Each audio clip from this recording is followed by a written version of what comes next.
Amendment also protects our reasonable expectation of privacy. For example, a sealed letter is considered a private form of communication. A postcard is not. The postal workers who handle the card in transit can all clearly read what is written on the postcard.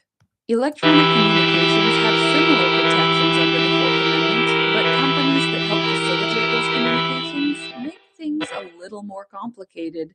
Cases have been heard by the Supreme Court that have established the third-party doctrine.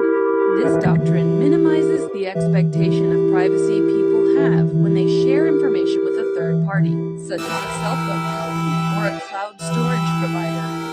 Because technology has changed so quickly, there have been laws passed by Congress in attempts to address the different privacy needs in our modern lives as compared to those in 1791. For example, the Telecommunications Act of 1996 required telecommunication carriers to protect the privacy of information related to their customers.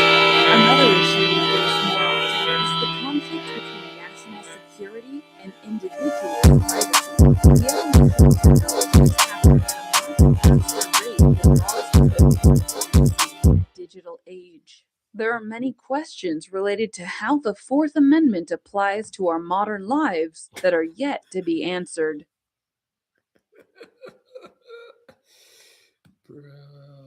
Oh, yeah.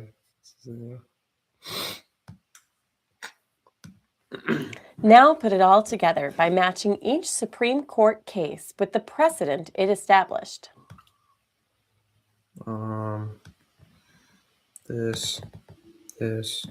This. Remember, Mapp versus Ohio expanded Fourth Amendment protections, while the other two cases created limits on search and seizure rights.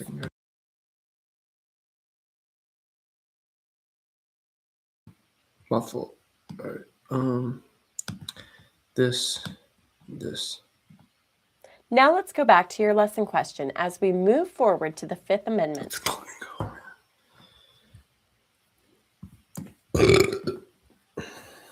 Our lesson question is, how are these rights infused, protected, and limited by the Fourth and Fifth Amendments? Well, we started out by taking a look at the Fourth Amendment and talking about illegal versus legal.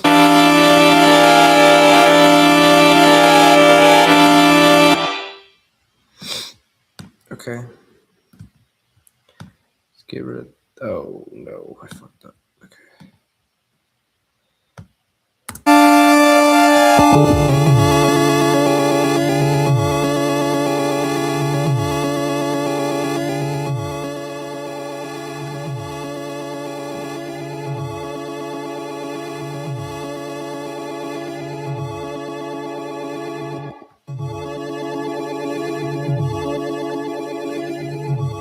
Okay. Okay. Yeah.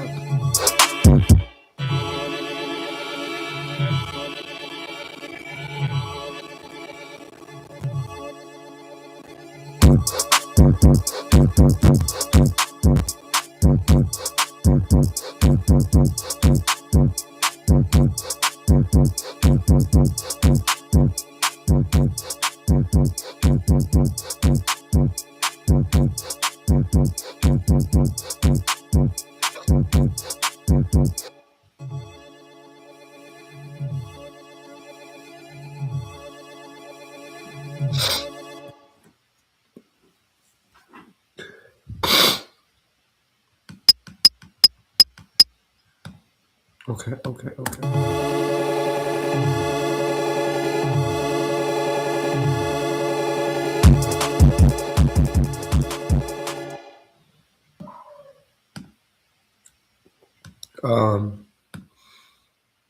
The fuck.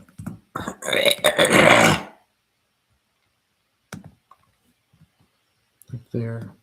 No.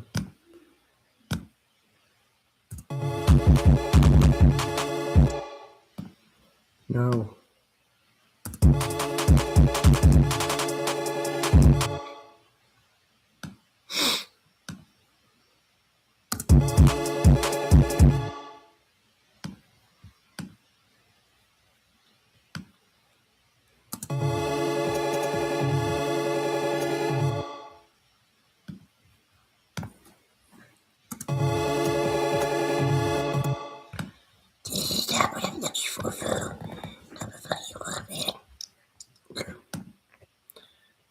That should change things a bit.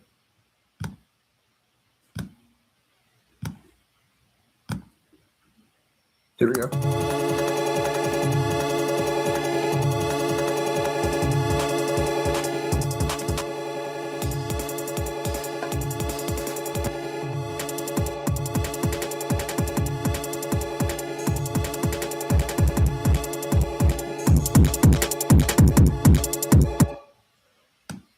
Okay.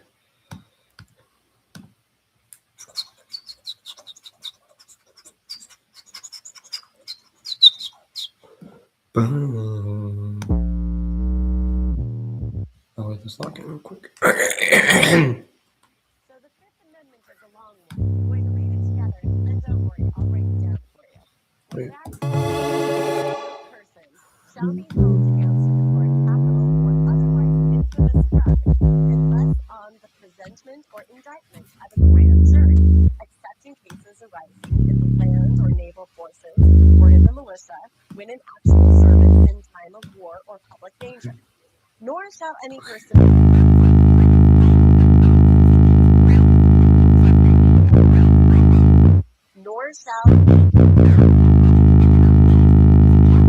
against himself, life, liberty, or property without due process of law, nor shall private property be taken for public use without just compensation. That's a lot to take in, so let's start breaking it down.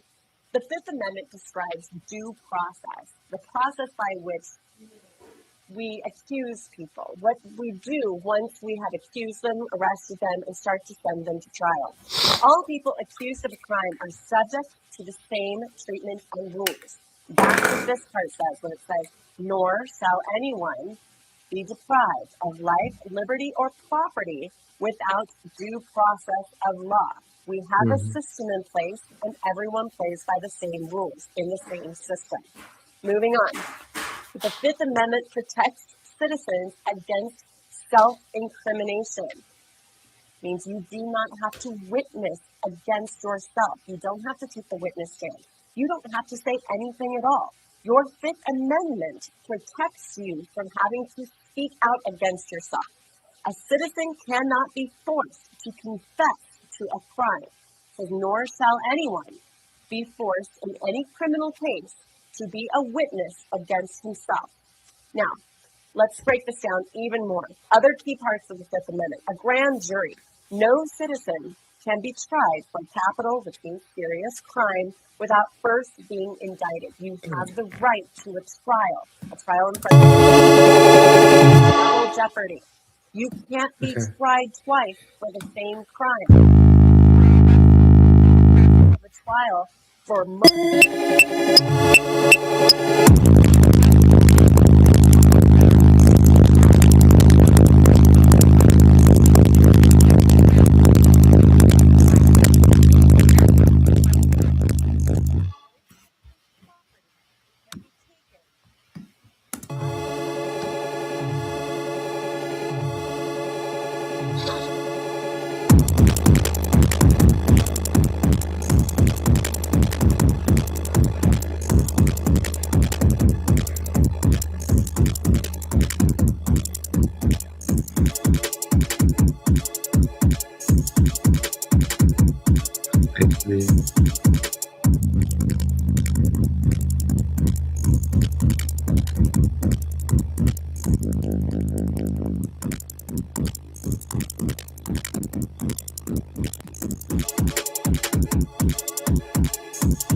about what you've learned about the provisions of the Fifth Amendment.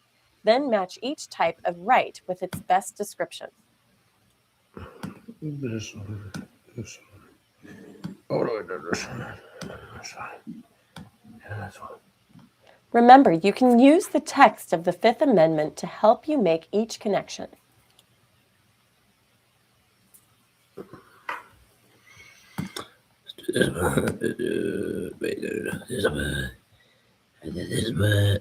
This one, yeah. Now let's look at an important case that helped the court develop a new understanding of the Fifth Amendment's meaning.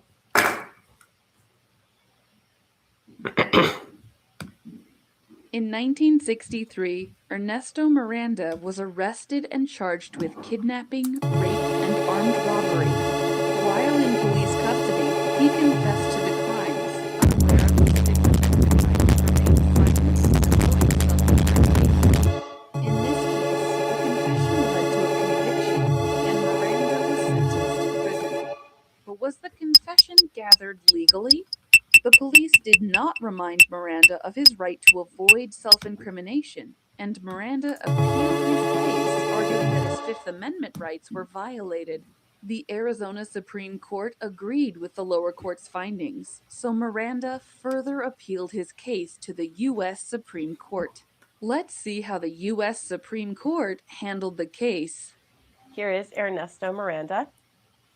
He had not been instructed or told that he had the right to avoid self-incrimination. Now, as a result of this case, we now have the Miranda rights. People suspected of a crime cannot be pressured into confessing. Officers have to inform people of their Fifth Amendment rights prior to questioning them while they're in custody. They're called the Miranda rights. And what they say is that you have the right to remain silent. Anything you say can and will be used against you in a court of law. You have the right to speak to an attorney and to have an attorney present during any questioning. If you cannot afford a lawyer, one will be provided for you at government expense. Now, all states have to say the Miranda rights when they are arresting someone. However, there are laws in place that as long as you say something that conveys this same message, if it's not perfectly exact to what I'm showing you right here, it's still okay, as long as all of these parts are included in what you say to an accused person.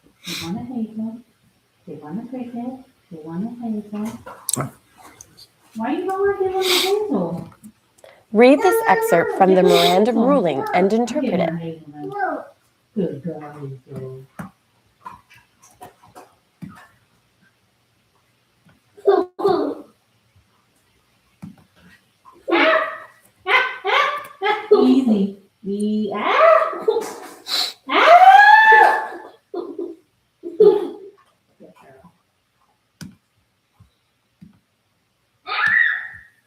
Easy. The Miranda decision remains controversial more than a half-century later. Easy. So we've looked at some of the protections brought on by the Fifth Amendment. Now let's take a look at the protection against self-incrimination. Well, in the case of New York, officers do not need to read Miranda rights if public safety is immediately at risk. What happened here was that the police took a gentleman to the side and said, "Where is your gun? You are a threat to the public." He argued that his Fifth Amendment rights were being violated because they didn't read him his Miranda rights first. But the court said, "No, this is fair. The police can do this. There was a clear and present danger." Now, in the case of Duckworth versus Egan, remember how I just told you, law enforcement can create its own Miranda warning as long as it communicates the same message. It doesn't have to be the exact same wording, but they do have to inform that accused person of all of their Fifth Amendment rights. Now, going back to our lesson question, remember that we're talking about how the rights of the accused are protected and limited by the Fourth and Fifth Amendments. Well, we're very close to being able to answer that since we've talked about the Fourth Amendment, and now we've also talked about our rights as citizens under the Fifth Amendment.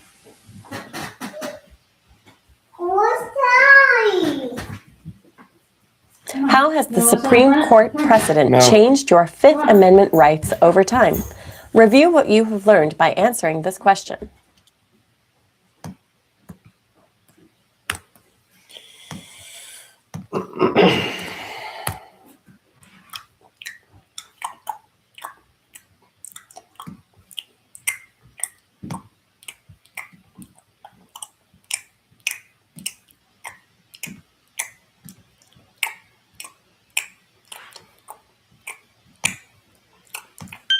Thanks to such decisions like Miranda versus Arizona, your Fifth Amendment rights have changed over the course of American history.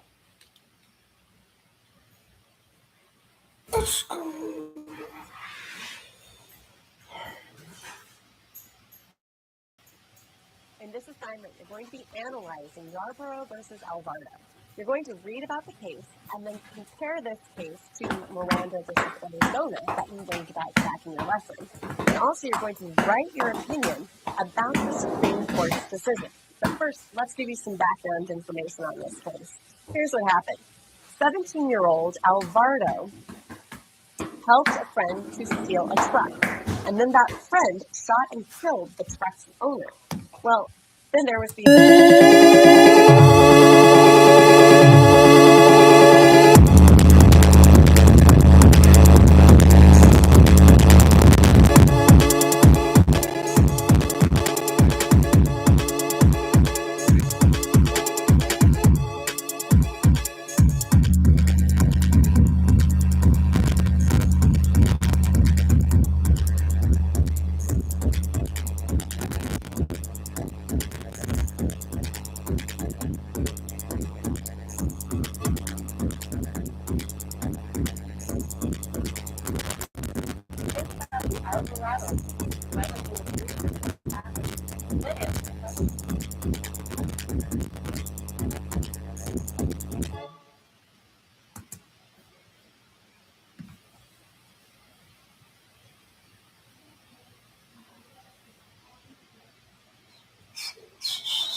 Hello.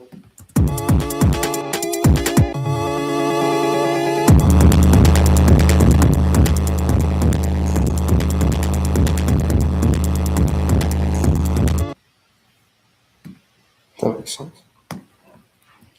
Why it's lagging like that.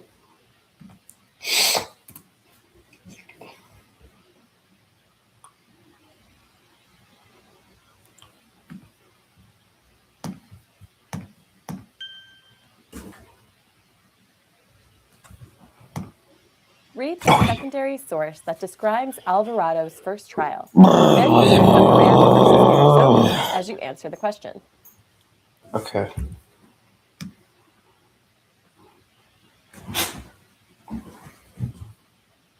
What do you want, dog? Right. What the fuck? What the fuck? Okay.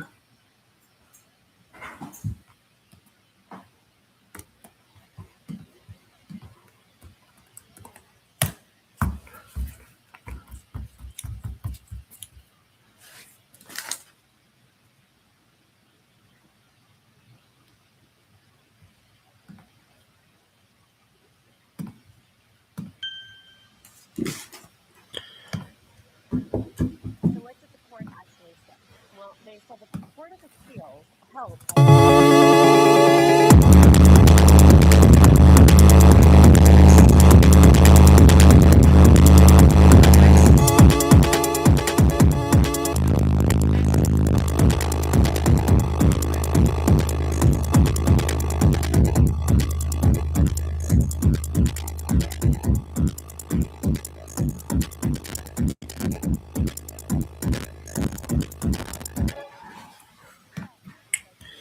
It's just the high settings. What's on? age and the fact that he had never committed a crime before might make him feel coerced by police tactics. These things that the police do in order to try and get you to confess to what happened. Now, they felt that that was unfair, so they argued in this manner that he should have been read his rights, even though he was a juvenile at that time.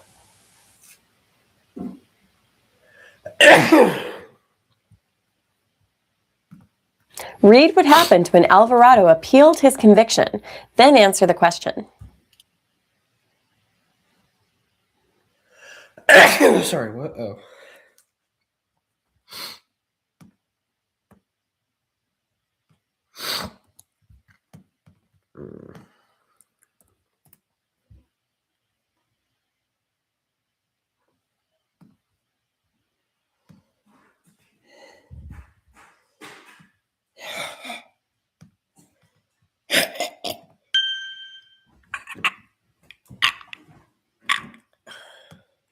Read the secondary source that describes the Supreme Court's decision. You're a good dog. You are a good dog. You are a good dog.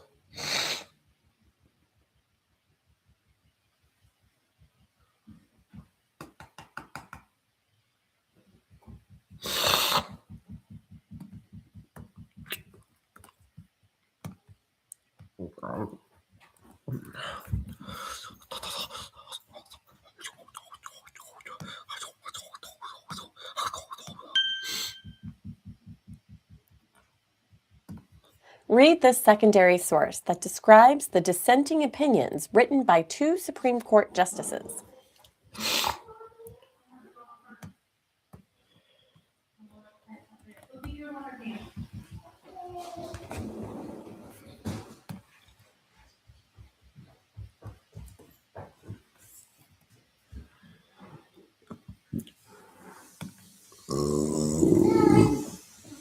You see it? It's right there. Look. Yep.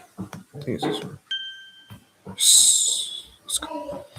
Imagine that you are a Supreme Court justice who is ruling on the Yarborough versus Alvarado case. Write a paragraph that supports or overturns his conviction.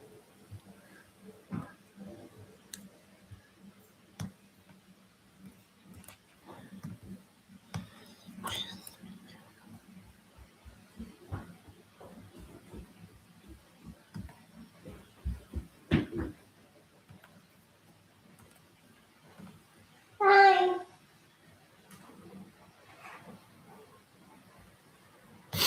Hi, Dad. What are you doing? The court created limits on Fifth Amendment rights in this case, and these limits apply to all Americans. Cool. Let's do the quiz. Where are you going? No. No.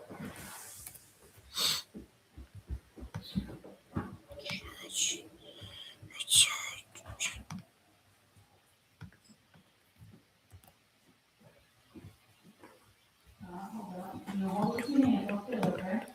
Go back.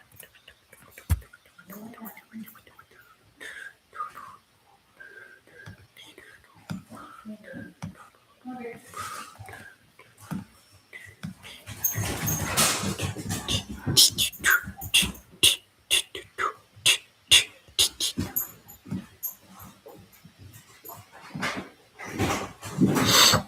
Oh, that's all we're trying to do.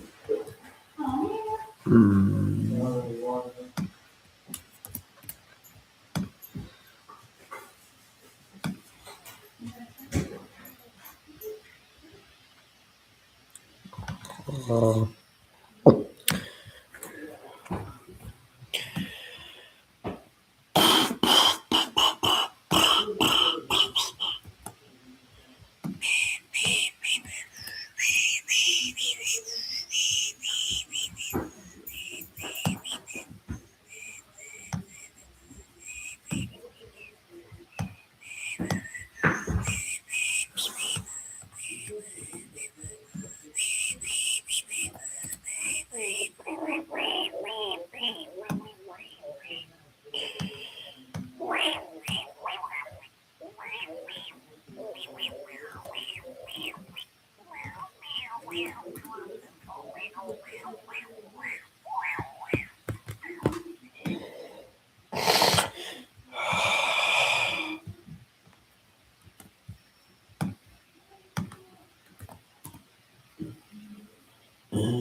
and Pizza, this old lawyer to research. Let's go now.